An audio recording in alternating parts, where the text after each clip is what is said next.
Retour sur réfléchir, décrypter, analyser. L'actualité vue par les experts.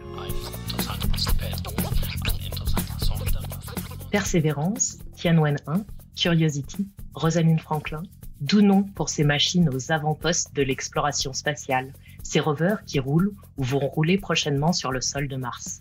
Leur mission est grande, détecter les traces d'une vie passée, si tant est que la vie ait jamais existé sur la planète rouge. Aujourd'hui, pour jeter la lumière sur cette grande mosaïque de missions martiennes, nous accueillons Cyril Sopa. Bonjour. Bonjour. Cyril Sopa, vous êtes exobiologiste, professeur à l'université de Versailles-Saint-Quentin et chercheur au LATMOS. Cyril, avec tous ces rovers, il faut bien dire que l'on s'y perd un peu. Combien y a-t-il actuellement de rovers sur Mars ? Alors, il y a aujourd'hui 5 véhicules mobiles qu'on appelle rovers à la surface de Mars, dont 2 sont toujours en activité. Alors, l'ensemble de ces rovers ont été déployés jusqu'à aujourd'hui par l'agence spatiale américaine, la NASA, et ce depuis la fin des années 1990, au travers de 4 missions spatiales qui visent à l'exploration de la surface de la planète. Alors, ces rovers américains seront rejoints cette année par le rover chinois de la mission Tianwen-1, qui a atteint l'orbite de Mars en début d'année. Donc, nous aurons un nouveau rover à la surface de Mars dès la fin de cette année. Et alors, qui étaient les premiers rovers martiens sur Mars ? Alors, pour replacer un peu les missions martiennes dans leur contexte, je remonterai un petit peu avant les premiers rovers, à savoir jusqu'à la mission Viking, qui est la première mission à avoir posé des atterrisseurs fixes, cette fois-ci à la surface de Mars. Donc, cette première a eu lieu en 1976 au cours de la première grosse mission d'exploration du système solaire de la NASA, qu'on appelle Flagship. Et l'ambition de cette mission, qui a été impulsée par un des fondateurs de l'exobiologie qui s'appelait Carl Sagan, était forte car elle visait à essayer de détecter des activités biologiques, donc des activités de forme de vie à la surface de Mars.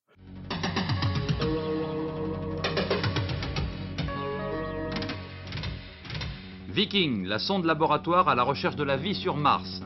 Explication en 2 mots, depuis hier, la sonde américaine Viking est en orbite autour de Mars. Si tout se passe bien, dans une quinzaine de jours, les responsables américains déclencheront l'atterrissage sur Mars d'un des compartiments de l'engin. Et l'on pourra alors peut-être répondre à cette question, la vie existe-t-elle sur la planète ? Donc malheureusement, en dépit de son succès technique et technologique, les mesures réalisées par les 2 sondes Viking n'ont pas permis de mettre en évidence de telles signatures, mais elles ont ouvert la voie à l'exploration de la surface qui ont permis de préparer les missions ultérieures. Alors beaucoup plus tard, après une série d'échecs de missions lancées vers Mars dans les années 80-90, le premier rover a été envoyé par la NASA en 1997 à la surface de Mars, et ce premier rover s'appelait Sojourner. Alors, l'ambition de ce rover était extrêmement limitée du point de vue scientifique, mais c'était une mission très importante pour la NASA, car l'objectif était de pouvoir démontrer qu'on était capable de faire bouger un rover à la surface de Mars. La NASA a développé ensuite la mission Mars Exploration Rovers avec 2 rovers qui s'appelaient Spirit et Opportunity, qui ont arpenté la surface de Mars pendant plusieurs années à partir de 2000. Ces véhicules étaient plus gros que Sojourner, puisqu'ils mesuraient à peu près 1,5 mètre de haut et pesaient 200 kg. Et de par leur taille, ils pouvaient embarquer plusieurs instruments scientifiques qui, cette fois-ci, ont vraiment exploré la surface de Mars du point de vue scientifique à 2 endroits différents, puisque Spirit a évolué dans le cratère Gusev pendant environ 7 ans. Et Opportunity, lui, a arpenté la région de Terra Meridiani pendant cette fois-ci près de 15 ans, ce qui est un record pour le fonctionnement d'un véhicule de surface sur Mars. Et sa longévité lui a permis de parcourir 45 km, ce qui reste le record qui sera difficile à battre pendant les années qui viennent encore. Et il a été arrêté en février 2019 suite à une tempête de poussière. Ce sont des missions très emblématiques de l'exploration de la surface de Mars. Spirit et Opportunity, 2 rovers qui cherchaient de l'eau sur Mars. On savait déjà depuis les années 60 qu'il y a eu de l'eau sur Mars dans le passé grâce aux photos prises en altitude par les orbiteurs qui tournent autour de la planète. Que cherchaient donc à préciser Spirit et Opportunity au milieu des années 2000 ? Oui, alors en effet, la plupart des sondes orbitales qui ont réussi à atteindre avec succès l'orbite de Mars et qui ont permis son étude on va dire sur le dernier quart du XXe siècle, avait des capacités d'observation qui permettaient essentiellement de faire de l'imagerie. Donc, on voyait des traces qu'on dit géomorphologiques à la surface de Mars, c'est-à-dire des traces qui sont vraiment gravées dans le sol de Mars d'écoulement liquide, qui, et à la fin des années 90, début des années 2000, certains instruments permettaient également de caractériser la composition chimique de certaines roches observées depuis l'orbite. Et certaines de ces roches montraient une composition compatible avec des roches sédimentaires, c'est-à-dire des roches qui sont formées dans de l'eau liquide qui reste pendant de longues périodes à la surface. Et c'est pour ça que la NASA, principalement, a décidé à partir de ce moment-là, pour en apprendre plus, d'envoyer des robots à la surface de Mars. Ça a été l'objet scientifique ou l'objectif scientifique de la mission Mars Exploration Rovers. Et donc, ces rovers, au travers de leur remarquable mission qu'on a déjà évoquée, ont mis en évidence de nombreuses roches sédimentaires et des sels qui ont prouvé effectivement que l'eau avait coulé en ces deux endroits pendant de longues périodes. Et ceci a laissé entendre que l'eau a dû être abondante et largement répandue à la surface de Mars. Du point de vue scientifique et technique aussi, ces rovers ont montré l'importance de la mobilité dans l'exploration d'une surface planétaire, puisque les découvertes faites sur l'eau par ces rovers n'ont pas été faites sur leur site d'atterrissage même, mais ont été faites à plusieurs centaines de mètres, voire plusieurs kilomètres. Et c'est pour ça que la NASA a été convaincue, après les premières découvertes des Mars Exploration Rover, de renvoyer des robots un peu plus gros à la surface de Mars. Et en l'occurrence, ça a été la mission Mars Science Laboratory qui a été retenue. Et ça a donné donc le rover Curiosity que l'on connaît aujourd'hui. Retour sur réfléchir, décrypter, analyser. L'actualité vue par les experts. En 2012, c'est ce rover, Curiosity, qui réussit à se poser sur Mars. Que va chercher Curiosity ? Après, finalement, avoir compris un petit peu le contexte géologique de certains endroits de Mars et d'avoir montré que l'eau a pu y être pérenne pendant de longues périodes, il y a plusieurs centaines de millions d'années, et ben, l'idée, c'était de glisser avec Curiosity vers la recherche de formes de vie, mais Curiosity n'était pas destiné à détecter de la vie directement, mais plutôt de montrer qu'il y a pu y avoir des conditions à la surface de Mars qui permettent à la vie de se développer.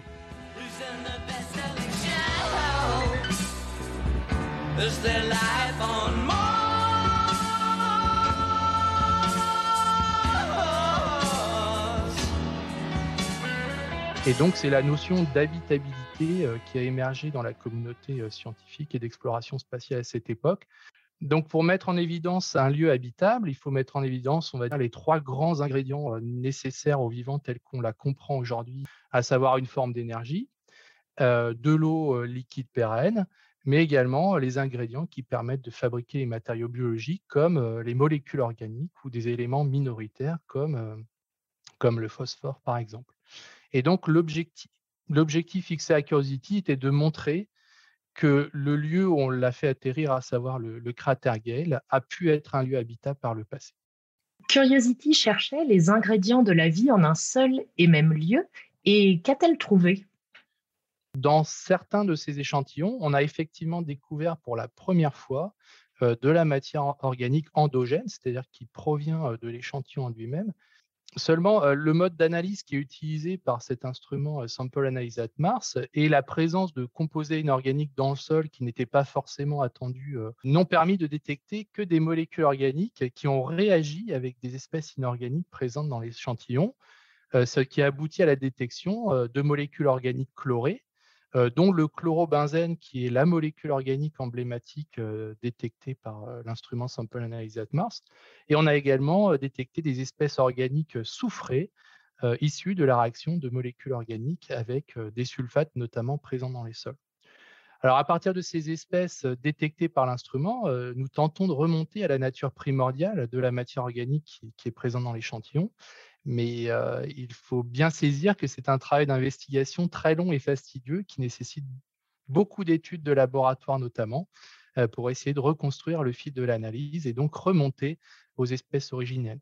Mais ce qu'il est possible de dire aujourd'hui à partir de ces analyses et qui ont été effectuées sur plusieurs échantillons collectés sur les 25 km parcourus par le rover aujourd'hui, c'est que cette matière organique reste présente mais en très faible concentration dans la couche superficielle dans laquelle Curiosity va collecter les échantillons, c'est-à-dire à peu près les 10 premiers centimètres d'épaisseur de la couche. Et ceci tente à montrer qu'il y a une influence forte des conditions qui règnent à la surface de Mars sur la pérennité de la matière organique présente dans le sol. En effet, sur Mars, il y a la présence de beaucoup d'oxydants, soit dans l'atmosphère, soit dans le sol, qui sont connus pour effectivement dégrader les molécules organiques. Et il y a aussi la présence de rayonnements ionisants en plus grande quantité qu'à la surface de la Terre, puisque l'atmosphère de Mars est beaucoup plus ténue que celle de la Terre. Mais ce qu'il faut retenir quand même de la mission Curiosity, qui n'est toujours pas finie, puisque le rover continue sa mission dans le cratère Gale, c'est quand même la détection de ces molécules organiques pour la première fois, ainsi que de quelques éléments minoritaires nécessaires aux vivants.